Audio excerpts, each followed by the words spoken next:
Anak-anak kalau mereka sudah berusia 9 tahun, walaupun belum mimpi basah, boleh jadi imam. Sedangkan jadi imam saja, boleh. Apalagi muazin. Kalau anak umur 7, sholatnya sah. Ibu, kalau punya tetangga jangan pelihara ayam ya. Setiap tai ayam ibu yang di teras tetangga itu akan dimintai pertanggungjawaban nanti di akhirat. Ini didudukkan dulu. Kenapa Darul Ifta Mesir mengeluarkan fatwa haram?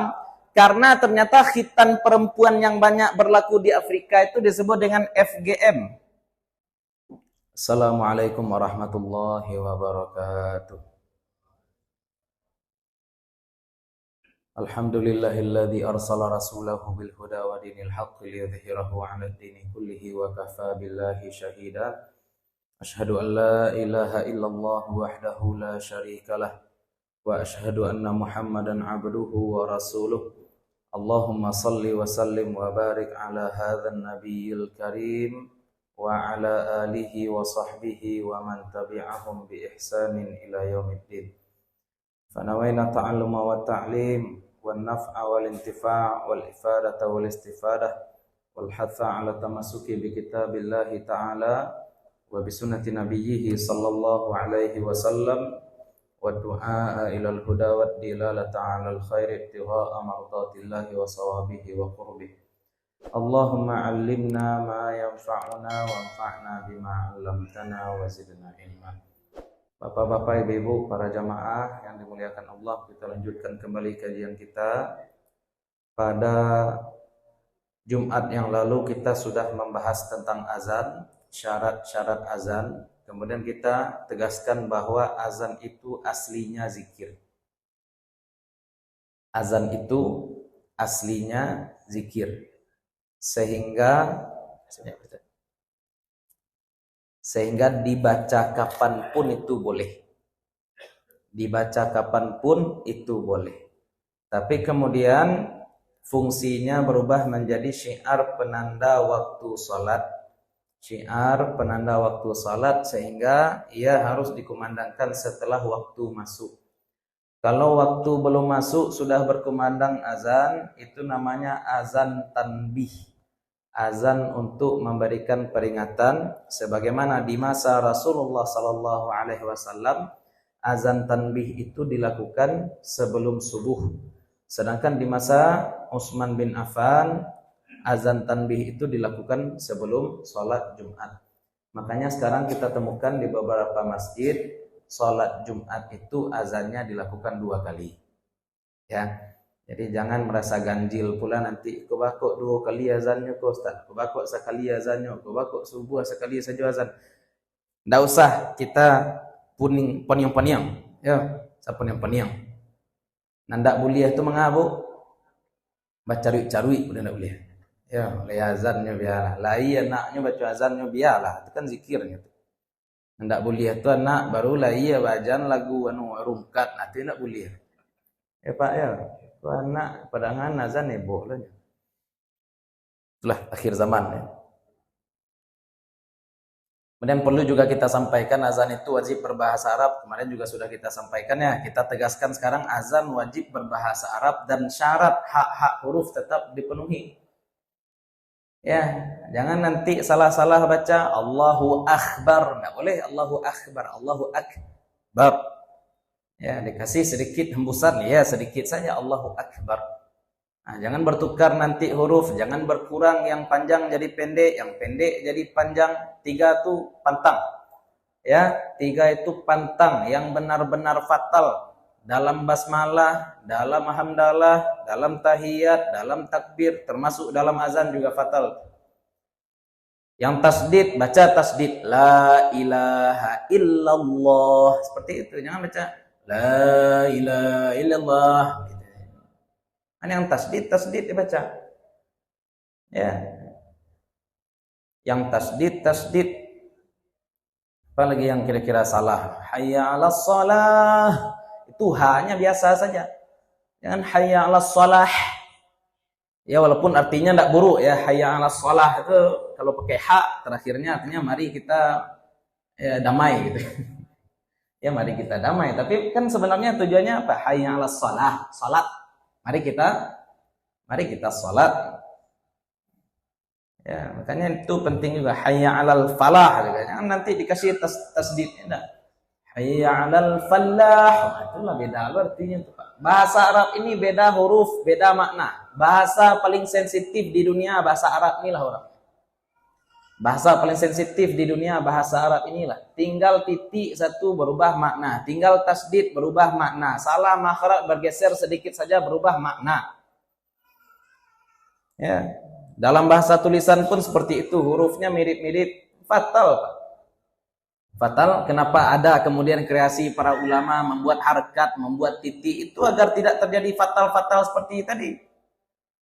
Jangan nanti seperti orang yang baca al-qari'ah jadinya al-qari'ah. Ya, al-qari'ah artinya kiamat, goncangan. Al-qari'ah artinya perempuan yang baca Al-Quran. Nah, kalau tafsir-tafsirkan pula ya dia al-qari'ah, mal-qari'ah, pembaca Quran. Siapakah pembaca Quran itu? Kalau sasi jadi. Makanya kalau misalkan muazin ingin, ya para muazin terutama di masjid kita ini ingin membetulkan bacaan azan, nah silakan. Imam kita nih sudah dapat ijazah azan bersanad.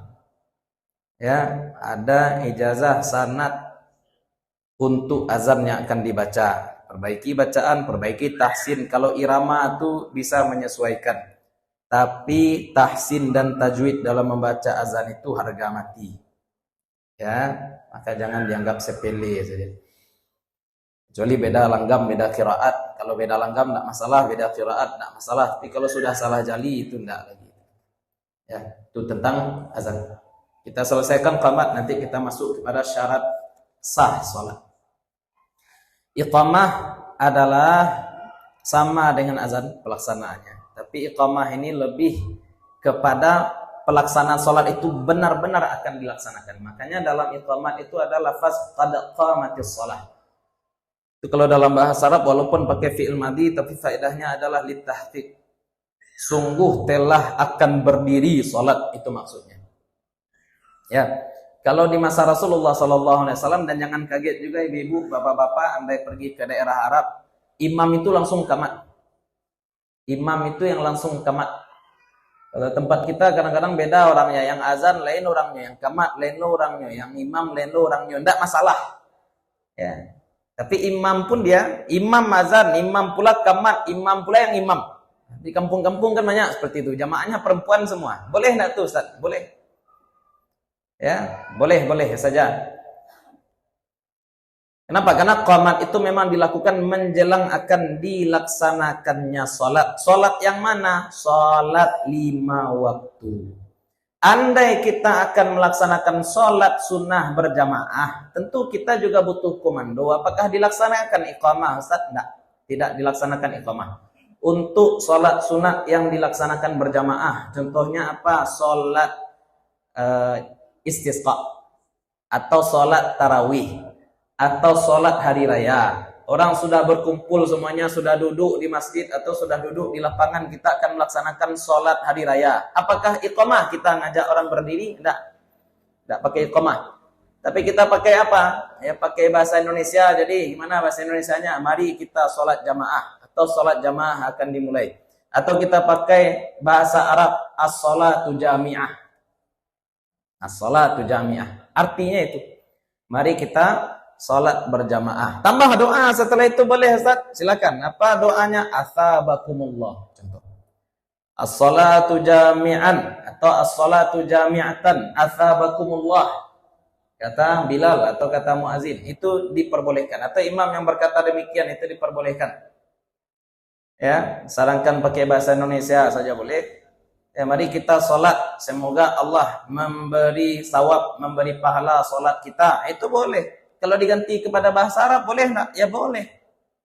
Jangan nanti seperti orang yang akalnya rusak. Apa itu akalnya rusak? Kalau membaca sejarah Nabi dengan bahasa Indonesia boleh. Tapi kalau membaca sejarah Nabi dengan bahasa Arab langsung jadi bid'ah. Itu kacau tuh. Ada juga orang seperti itu. Sama dengan sholat. Sebelum sholat kita baca yang tadi as-sholatu jami'ah. Boleh enggak Ustaz? Ya boleh. Itu sama saja lafaznya dengan bahasa Indonesia. Mari kita mulai sholat berjamaah. Itu untuk sholat sunat yang dilakukan secara berjamaah. Kalau sholat sunat sendiri-sendiri, komandonya cuma untuk kita. Kalau sholat sunat berjamaah kan imam selain dia sholat untuk dirinya, tapi kan juga diikuti oleh jamaah. Untuk memberitahu jamaah bahwasanya sholat akan dimulai, maka dia tidak pakai qamat, tapi pakai komando yang tadi. As-sholatu jami'atan atau as-sholatu jami'ah. Itu tentang cara memberitahu sholat akan dimulai untuk sholat sunat. Balik kepada iqamah. Sekarang kita lihat perbedaan antara azan dan iqamah. Yang pertama, azan itu dibaca dua kali, sedangkan iqamah dibaca satu kali berdasarkan riwayat Anas bin Malik bahwasanya Bilal bin Rabah disuruh untuk mendua-dua kalikan bacaan azan. Mendua-dua kalikan bacaan azan. Sedangkan iqamah cukup dibaca satu kali sempurna, pendek saja. Allahu Akbar, Allahu Akbar, asyhadu an la ilaha illallah, asyhadu anna Muhammadar Rasulullah, hayya 'alas salati, hayya 'alal falah, qad qamatis salatu, qad qamatis salat, Allahu Akbar, la ilaha illallah. Dah, tapi kau jangan tagak lo ya. Ada misalnya tagak lo orang kaji. Ya, Bu.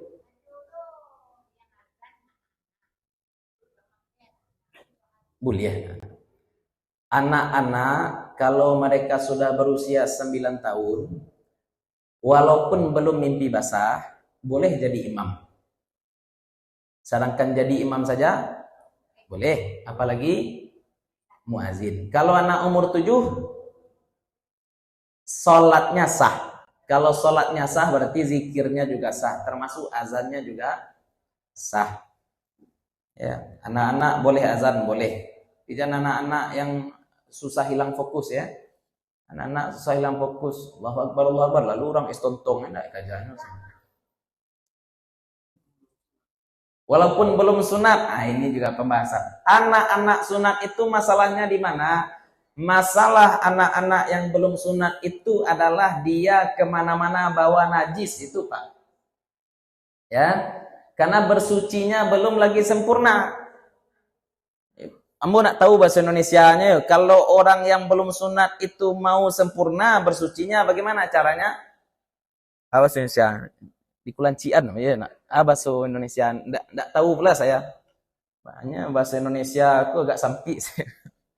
Ya. Iya kan kalau di Pekumbuh itu. Iya, samo ya, Pak ya. Samo ya. Samo. Ya, itulah. Harus seperti itu, dan siapa yang melakukan itu setiap akan bersuci? Kan tidak mungkin. Apalagi anak-anak. Lalu bagaimana solusinya ya? Solusinya sunat cepat-cepat. Dan tidak pakai mitos-mitos ya. Mitos-mitos di kampung. Kalau anak ini disunat, baru lahir disunat. Anak-anak Mesir tuh Pak, baru lahir disunat. Kadang-kadang badannya. Orang Indonesia aku lah kelas 2 SMP baru sunatnya enggak. Ya, orang gaek sayang mana ke anak. Libur kelas sampai SD sunat yuk, takui Pak ialah tahun bisua lah. Kelas 5 sunat yuk tahun bisua, kelas 6 tahun bisua lah. Tak do gitu tuh. Ndak kereke pada anak dan ndak kacido ke anak, walaupun anak tuh sunat dari kecil. Yang membuat orang-orang Indonesia ini badannya kecil-kecil tuh bukan karena sunat capek, tapi karena ya lebih suka membeli rokok daripada membeli talua. Ya. Rokok kan tuh cerita petang. Rokok sebatang berapa kini Pak? 2,5. Talu acik berapa kini Bu? 2.000. Rokok ndak berhenti-henti, tapi anak kalau makan talua, buat talua, dia garam, dia roiko banyak-banyak, boleh asin ni lah, dia nasi, boleh gadang. Talua acik dibagi, dia empe. Tiyo ketik-ketik badan anak-anak. Kalau orang Arab tuh makannya. Kalau di Mesir standar makan orang, kalau ayam kampung tuh cik surang, Pak. Ayam kampung, cik surang. Kalau ayam putih, cik baduo. Separuh-separuh. Ya, orang Arab. Makanya tinggi-tinggi. Awak, joreiko na lalu aja makan. Ya, syukur. Rasaki orang di Indonesia. Ya. Rasaki awak. Ambo asal lain lalu makan Ustaz. Alhamdulillah sakit. Iyo ketek-ketek badan. Kalau ibu-ibu pain lihat kuburan-kuburan tua, Pak. Kalau bapak pergi lihat kuburan-kuburan tua, itu bapak akan lihat kuburan tua itu panjang-panjang. Yang panjang. Jadi yang mau punya teori liar bahwasanya orang Indonesia ini dulunya tinggi-tinggi. Yo, orang Indonesia aslinya tinggi-tinggi. Kenapa orang Indonesia jadi pendek-pendek? Karena dijajah Belanda. Dijajah di Belanda, ya enggak? Jawi, susu Jawi diambil di Belanda, daging diambil di Belanda, tinggal tu awak jangik-jangik juga jebuk, sampai. Ya. Kopi cik diambil di orang Belanda, kopi dia awak tinggal kawa saja, kawa daun. Ya. Maku reke-reke orang Indonesia. Tapi itu teori saja, itu butuh penelitian lebih lanjut. Tapi lihatlah anak-anak yang gizinya baik kan bisa tinggi gini tuh Pak. Anak-anak yang gizinya baik bisa tinggi. Ya, Pak kok bahas masalah gizi Pak tadi itu. Lanjut. Jadi itu iqamah. Azan dibaca 2 kali, iqamah dibaca 1 kali. Jadi masalah anak-anak tadi itu saja ya, najisnya itu di bawah. Najisnya itu di bawah. Ya, kalau bisa jangan anak yang belum sunat. Kenapa? Karena dia kemana-mana bawa najis. Bahkan masuk ke masjid pun ragu kita sebenarnya. Anak-anak yang belum sunat itu masuk ke masjid pun sebenarnya ragu kita. Istinjaknya entah selesai entah hendak. Ya. Makanya kalau bisa anak-anak tuh baru lahir sunai saja. Jadi mandua akikah sekalian mandua bersunai. Kan nemai waktu Pak. Ya.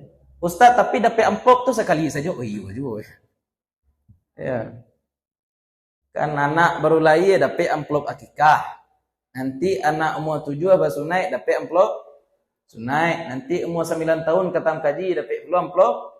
Banyak amplop. Bu, kalau balik itu biasanya balabo atau rugi? Rugi ya. Sekalikan saja lah. Ya. Jadi baru lahir bersunat langsung kuliah enggak rancak. Kenapa? Karena dokter pun menyarankan seperti itu ya, baru lahir sunat. Kenapa? Karena anak-anak yang masih kecil itu capek senang, cepat sehat. Kalau anak-anak SD mungkin kalau dahulu setelah bersunat itu seminggu setelah sunat baru sehat. Tapi kalau anak yang bayi itu sebentar. Ya, sebentar sehat. Tidak lama-lama. Iya, Bu.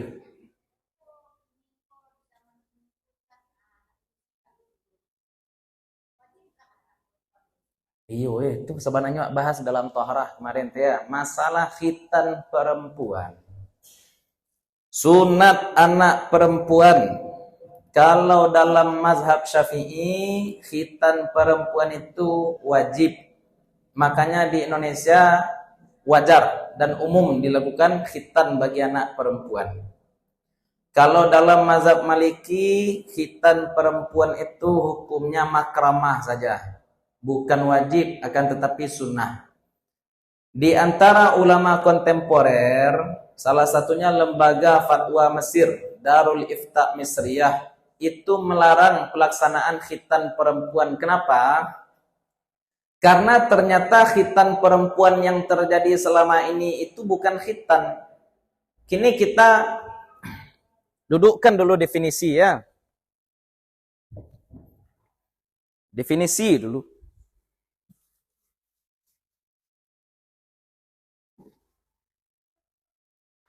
Berkhitan itu sebenarnya bahasa medisnya apa, Pak?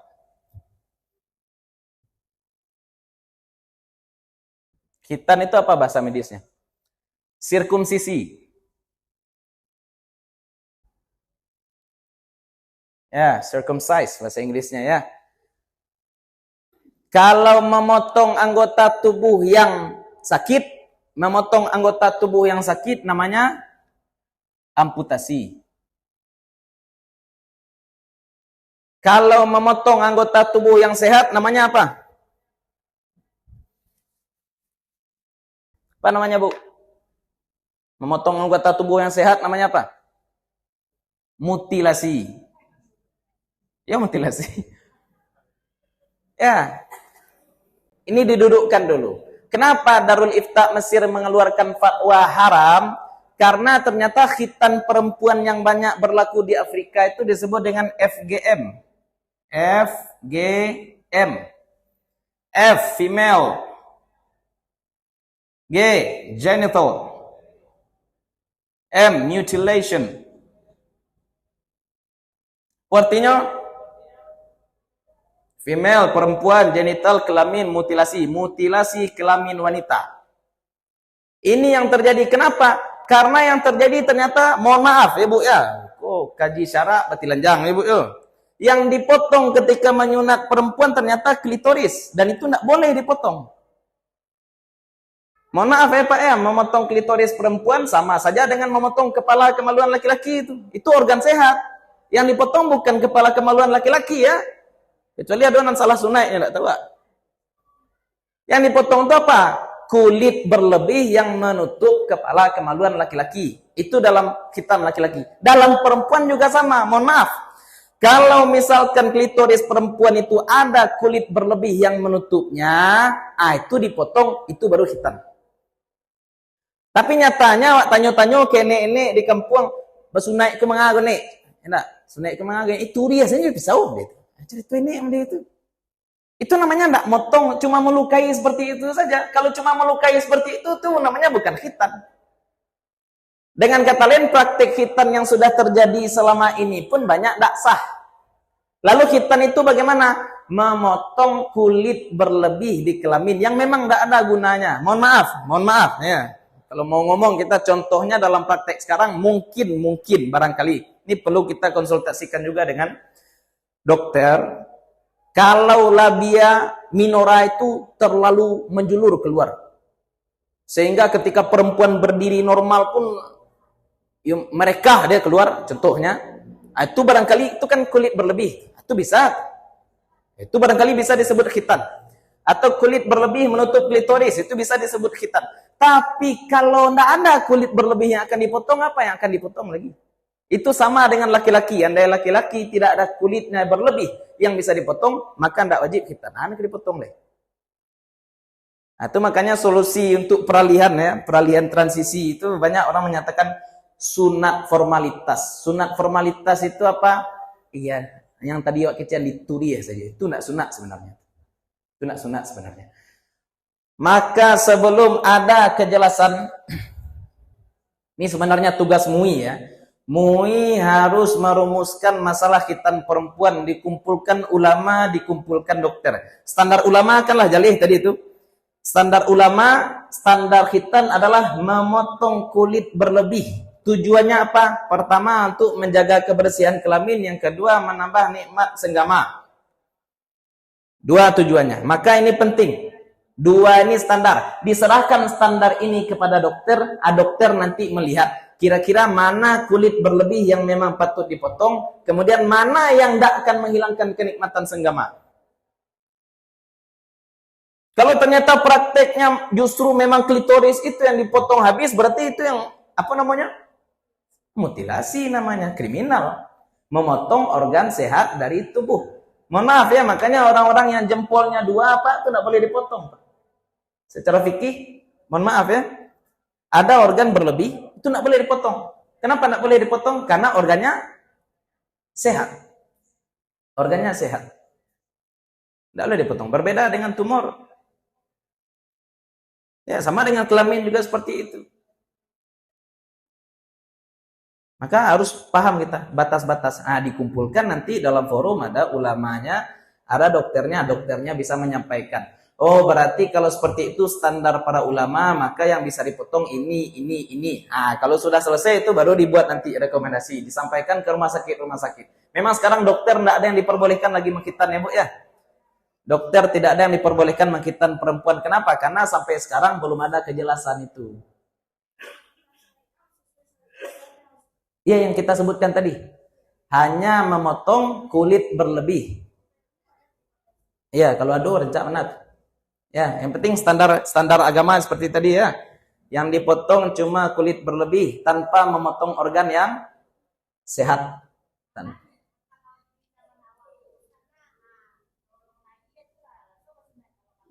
Iyo sambil sama India kan, sambil bat India, sambil bat sunai. Kini kalau di rumah sakit bersalin jarang banget. Jarang. Ya, memang dilarang. Secara undang-undang dilarang. Kenapa dilarang? Gara-gara itu tadi. Kok tiga kan beda kayak sirkumsisi, amputasi. mutilasi. Ya, wajib. Ya, ya. Anak, ya enggak, la yukallafu nafsun illa wus'aha. Ya, gugur kewajiban. Sama dengan laki-laki yang dia tidak ada kulit berlebih yang menutup kemaluannya, maka laki-laki tadi juga tidak wajib khitan. Tidak wajib khitan. Ya, wujud itu pembahasan toharah sebenarnya. Kok lupa sih bahas Bu ya. Salah khitan perempuan. Itu kira-kira ya Bu ya, khitan. Yang penting standarnya apa tadi? Yang dipotong adalah kulit berlebih. Yang kedua, tidak menghilangkan fungsi seksual. Tidak hilang fungsi seksualnya. Kedua perlu diperhatikan. Lanjut. Kemudian kalau azan tadi dibaca dua-dua, qamat dibaca satu-satu. Azan dibaca panjang-panjang, qamat dibaca pendek-pendek. Yang panjang-panjang lalu qamat. Bila orang mulai sholat panjang. Wang muazin panjang belum mungkin. Nah, dibaca pendek-pendek saja. Kemudian iqamah juga bisa diulang untuk setiap sholat wajib walaupun tidak pada waktunya. Berbeda dengan azan. Azan memang hanya pada waktunya saja. Azan zuhur satu kali, azan asar satu kali. Tapi kalau kita ingin menjamak sholat zuhur dengan sholat asar, kita ingin menjamak sholat zuhur dengan sholat asar. Setelah kita selesai melaksanakan sholat zuhur, kita berdiri untuk melaksanakan sholat asar. Kita mau baca iqamah, silahkan. Boleh. Ya, walaupun itu cuma sholat sendiri-sendiri. Dan lagi kita katakan azan iqamah itu muqaddimah sholat, tetap disunahkan walaupun kita sendirian. Walaupun kita cuma sendiri di rumah, kita mau sholat, baca iqamah dulu boleh Ustaz? Boleh. Kita kan nggak memandoi orang lain, memang tidak memandoi orang lain. Itu adalah muqaddimah untuk sholat yang wajib, sholat maktubah. Walaupun sholatnya itu sholat jamak, walaupun sholat itu sesuai dengan waktunya, walaupun sholat itu qasar atas nama sholat wajib, maka disunahkan kita iqamah sebelum melaksanakan sholat. Nah, sekarang kita masuk syarat sah sholat. Sepanjang waktu ya. Syarat sah sholat. Apa artinya? Hal-hal yang harus dipenuhi. Tapi dia bukan bagian dari sholat.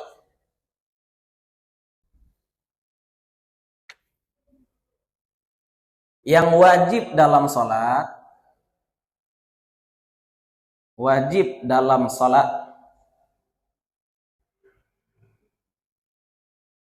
kan ada dua. Ada syarat, ada rukun. Rukun ini bagian dari ibadah. Contoh rukun sholat adalah membaca Al-Fatihah. Al-Fatihah itu bagian dari sholat enggak Pak? Ya. Contoh syarat sholat, berwudu. Berwudu itu bagian dari sholat enggak? Bukan. Orang berwudu, Ibu Kecan, sedang sembahyang aku kan. Ya, wudu bukan bagian dari sholat, tapi wajib dilakukan kalau mau sholat. Nah, itu namanya syarat. Sesuatu yang bukan bagian dari ibadah, tapi kalau tidak dilakukan sesuatu itu, maka ibadah tadi tidak bisa juga kita lakukan. Menutup aurat itu bagian dari sholat atau bukan? Bukan. Bagian dari sholat itu apa? Aqwalun wa af'alun. Ruku, bagian dari sholat. Sujud, bagian dari sholat. Membaca takbir, bagian dari sholat. Menghadap kiblat bukan bagian dari sholat. Berwudu bukan bagian dari sholat.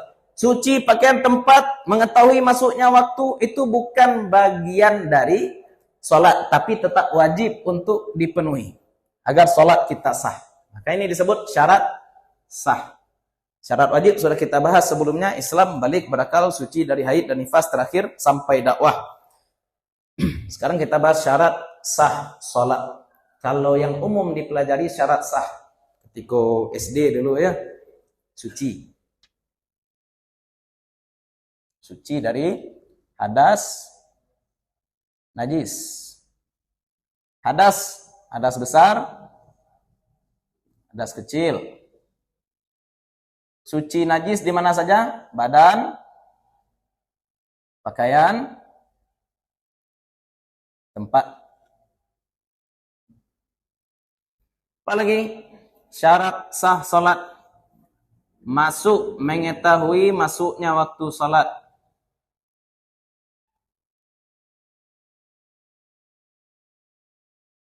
Mengetahui masuknya waktu salat. Kemudian syarat sah salat apa lagi? Menutup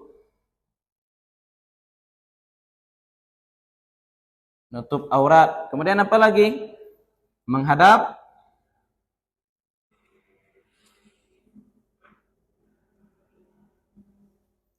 ini syarat sah salat. Tambah lagi tidak melakukan pembatal.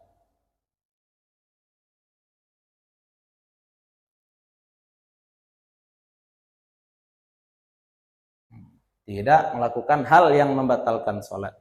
Batuk buik-buik elok Pak. Panjang imam baca ayat enggak, apa kata bapak belakang tu batuk icak-icak tu kan, tu batal salat. Ya, kalau batuknya pura-pura batal salat, atau bersinnya pura-pura batal salat. Atau bergerak banyak, nanti kita bahas lah ya, apa saja hal-hal yang membatalkan salat. Sekarang kita bahas satu-satu. Syarat sah salat yang pertama, suci sempurna. Kita bahas dulu suci dari najis. Yang pertama harus suci dari najis adalah badan kita. Apa kata Nabi SAW? Ini hadis pertama juga di dalam Sunan Tirmizi. La tuqbalu salatun bi ghairi tuhurin. Tidak diterima salat tanpa kesucian. Kalau tidak suci, maka tidak diterima salat. Hadas dan najis ya. Hadas juga mesti bersih. Hadas kecil, hadas besar. Kalau hadas kecil maka kita berwudu, kalau hadas besar maka kita mandi. Kemudian suci juga dari najis. Suci dari najis ini banyak. Ya, suci dari najis ini banyak dalil yang menunjukkan kita wajib suci dari najis. Di antaranya surat Al-Muddathir, apa itu? Wa thiyabaka fatahhir, dan pakaianmu maka sucikanlah, suci pakaian. Kemudian Nabi lewat di kubur. Nabi taruh dahan kurma di atas kubur. Ditanya oleh para sahabat, kata Nabi SAW, yang satu ini dia namimah, dia suka adu domba orang. Yang satu lagi la yastabri'u minal baul, tidak tuntas buang air. Tidak tuntas buang air berarti badannya bernajis ketika itu. Ya, tidak tuntas istinjaknya berarti badannya bernajis, berarti dia bernajis ketika sholat.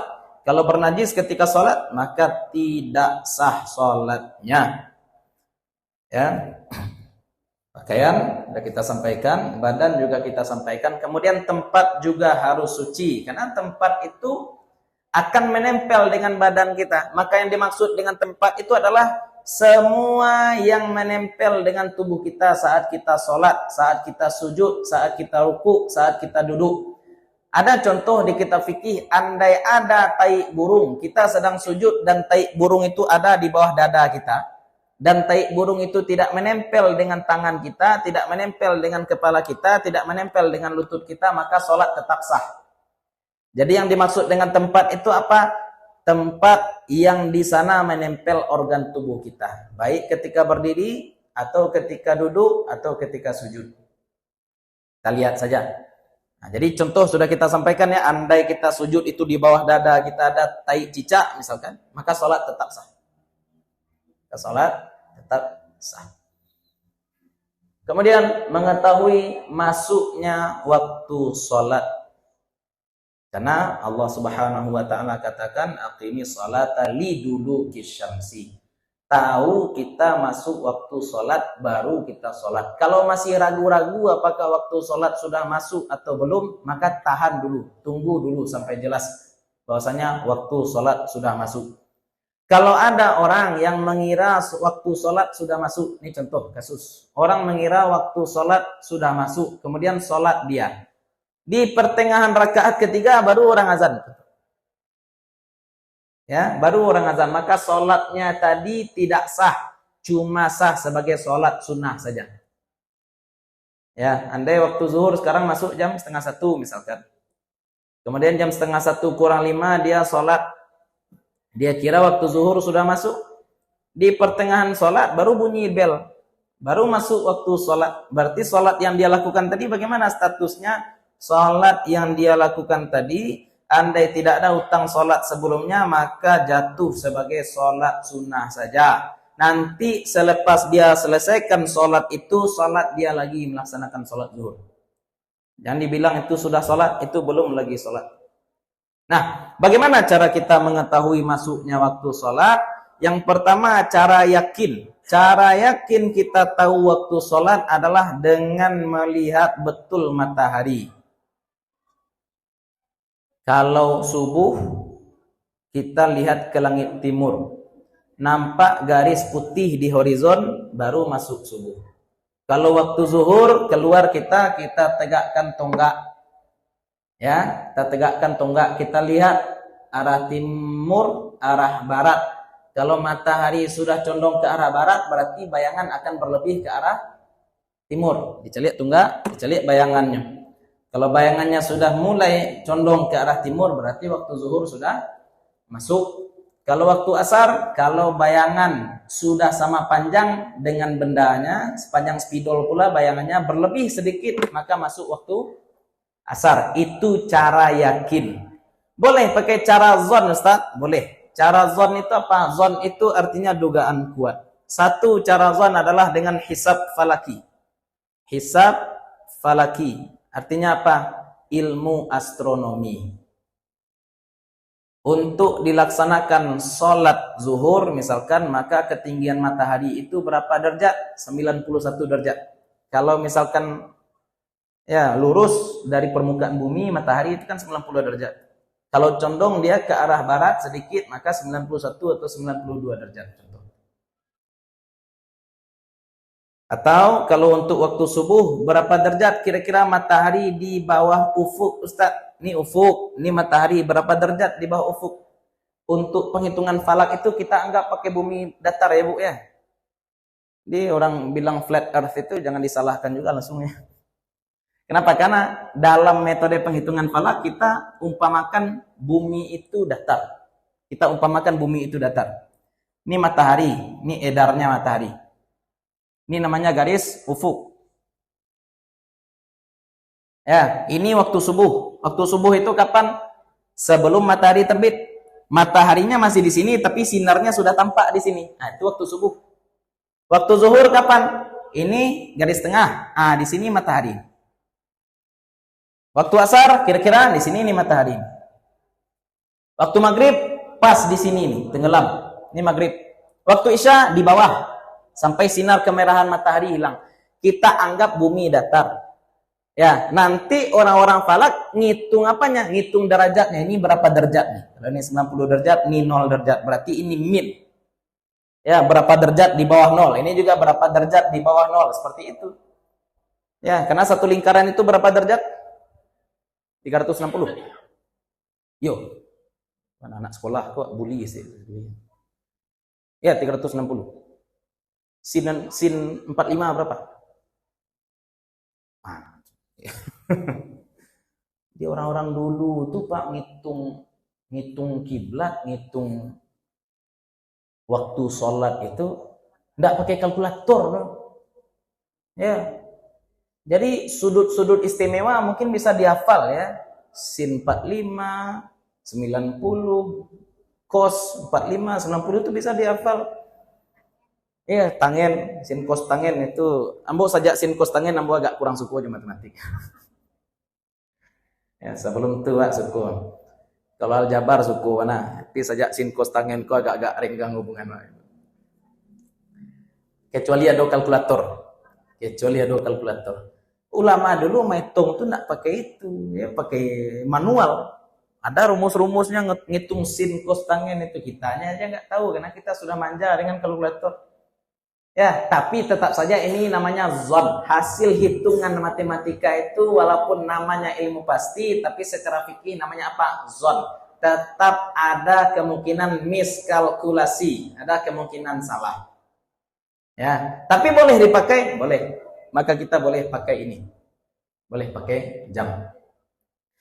Apa contoh lain pakai zon? Kita latih ayam kita. Ini contoh. Kita latih ayam kita. Pokoknya setiap terbit fajar dia berkokok. Entah baca menyekolahkan ayamnya tuh ya, pokoknya terlatih ayam tuh setiap terbit fajar berkokok ayam. Jadi subuh-subuh buta, bingung ibu. Lah masuk ke tu subuh aku dah, kecil udah ibu, ayam apa kuku, alah tuh. Boleh. Tapi ayamnya ayam yang memang terlatih. Nggak ayam-ayam sembarang ayam saja. Ya. Iya ayam kini nak boleh. Ibu kalau punya tetangga jangan pelihara ayam ya. Setiap tai ayam ibu yang di teras tetangga itu akan diminta pertanggungjawaban nanti di akhirat. Ya bu ya. Yuk. Kecuali ayam tetangga ibu punya ayam puluh. Jadi ayam wak di teras tetangga, ayam tetangga dibalihnya lo ke teras wak. Iyo. Bu, ibu baru sudah nyapu teras pagi-pagi. Tak ciri ayam tetangga ibu di teras ibu. Kecil ibu. Alhamdulillah juga. Ya, itu yang kita katakan kemarin apa? Ittaqul la'anin. Kalau mau memelihara ayam zaman sekarang dikandangkan, jangan dilepaskan. Ya. Karena memang sudah berbeda zaman sekarang dengan zaman dulu. Tidak bisa juga kita pungkiri. Dulu rumah gadang ada, terasnya rumah gadang. Ada teras rumah gadang ada, adanya kita ciri di teras apa. Kalau zaman kini rumah bateras adonya. Wak baru menyapu rumah kiranya lah yang banyak sudah makan barele, nya gacal ku kari yang lasu. Ya, pipis kucing najis. Kalau nampak ibu yo, semua yang tidak tampak proses terjadi najisnya maka ndak usah was-was. Kan sudah kita ceritakan ada seorang laki-laki jalan di bawah rumah ibu-ibu, ibu-ibu konyo ahli fikih. Ibu-ibu nih buang air ke bawah. Kena laki-laki tadi sambil jalan tidak berbau, tidak beraroma, tidak berwarna. Giliknya saya enak. Anak dulu rasanya terus. Secara zahir kan suci air tubuh. Secara zahir kan suci air. Harusnya jalan aja itu laki-laki. Tapi laki-laki kok kepo, maduknya kata, "Bu, ku air suci atau najis?" Ku acak ibu tu, "Dek ang batanyo maku najis." Karena bertanya maka dia jadi kita berhukum dengan apa? Yang zahir saja. Kalau zahirnya suci, dah, tak usah was-was. Wah, membeli kayu manis di pasar, ikut di mana di jamu ada orang kayu manis tu nak dua anjing satu berjamu di kayu manis tu Itu was-was. Terlalu was-was. Bentuk anak bujang masak, pacahan talu stik cuci tengah dia. Potong bawang stik cuci lu tengah, stik cuci tengah. Itu udah selesai masak. Lanjut. Mengetahui masuk waktunya salat boleh dengan cara yakin, boleh juga dengan cara zon. Dan salat di luar waktu sudah kita sampaikan kemarin, salat di luar waktu itu namanya qadha. Kalau dilakukan dengan sengaja maka itu termasuk dosa besar. Itu termasuk dosa besar. Hati-hati. Sudah diberikan waktu solat yang lapang oleh Allah, masih juga kita solat di luar waktu. Solat subuh jam 8 itu kacau. Ya. Kenapa kamu solat subuh jam 8? Iya Ustaz, tadi malam saya tahajud. Itu kan dia. Gara-gara yang sunat terkorbankan yang wajib. Ya, ini kebetulan hadir murid-murid saya nih sekolah. Murid-murid. Kalau ada anak-anak mengaji di kelas tuh mbak dia. Kita sedang belajar bahasa Arab, ada anak-anak ngaji itu saya hardi. Kenapa saya hardi? Atau ada anak-anak terlambat masuk kelas gara-gara sholat duha saya marahi. Karena sholat duha hukumnya sunat, sedangkan belajar hukumnya harus paham kita posisi ibadah-ibadah. Mana yang wajib, mana yang sunnah. Iya bang.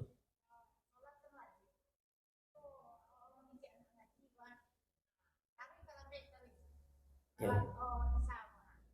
Iya.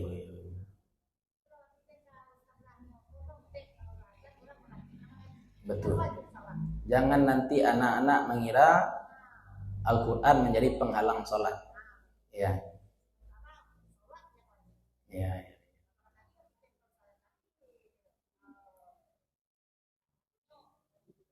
Ya.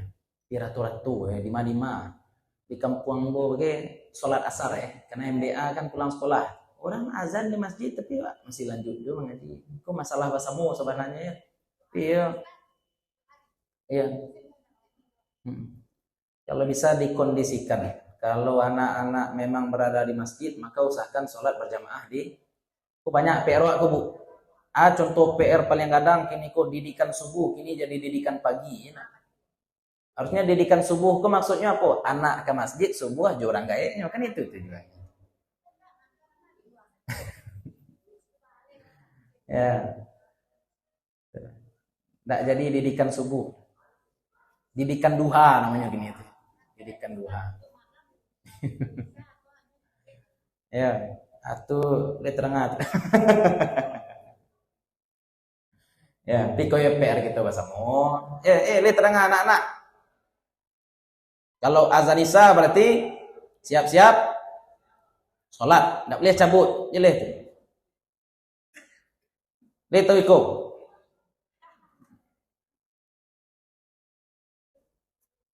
Jangan tinggalkan sholat. Jangan lalai sholat. Ini pembahasan selanjutnya agak panjang. Apa itu menutup aurat? Karena aurat ini ada dua macam. Ada aurat laki-laki, ada aurat perempuan. Aurat perempuan pun ada 6 macam. Ada aurat ketika bersama suami, ada aurat ketika sendiri, ada aurat ketika di hadapan mahram ataupun perempuan muslimah lain, ada aurat ketika di hadapan perempuan kafir, ada aurat di hadapan laki-laki ajnabi atau laki-laki yang orang lain. Ya, ada aurat di dalam sholat. Aurat di dalam sholat dan aurat di luar sholat. Ada aurat yang harus ditutup, ada aurat yang boleh tidak ditutup tapi tetap haram dilihat. Aurat laki-laki simpel saja, pusik sampai lutut lah selesai. Ya, tambah dengan aurat laki-laki ketika sendiri dan aurat laki-laki ketika bersama istri, itu saja. Ya, aurat. Tapi aurat perempuan karena pembahasannya agak jelimet, agak mendetail, kita postpone, kita tunda pembahasannya sampai hari Jumat yang akan datang. Semoga Allah mudahkan. Itu saja barangkali untuk malam ini kajian kita. Mudah-mudahan bermanfaat bagi bapak-bapak, ibu-ibu, terutama untuk kami pribadi yang menyampaikan. Mudah-mudahan selama duduk di sini Allah bakar dosa-dosa kita, Allah tambahkan tabungan amal kita, Allah sayangi orang tua dan guru-guru kita. Allah kumpulkan kita nanti bersama-sama dengan orang-orang saleh, para syuhada, para nabi. Mudah-mudahan kita mendapatkan syafaat dari Nabi Muhammad SAW. Mohon maaf kalau ada yang salah, ada yang kurang, ada sesuatu yang tidak kami letakkan pada tempatnya, ada penghormatan yang barangkali kurang layak kami berikan. Assalamualaikum warahmatullahi wabarakatuh.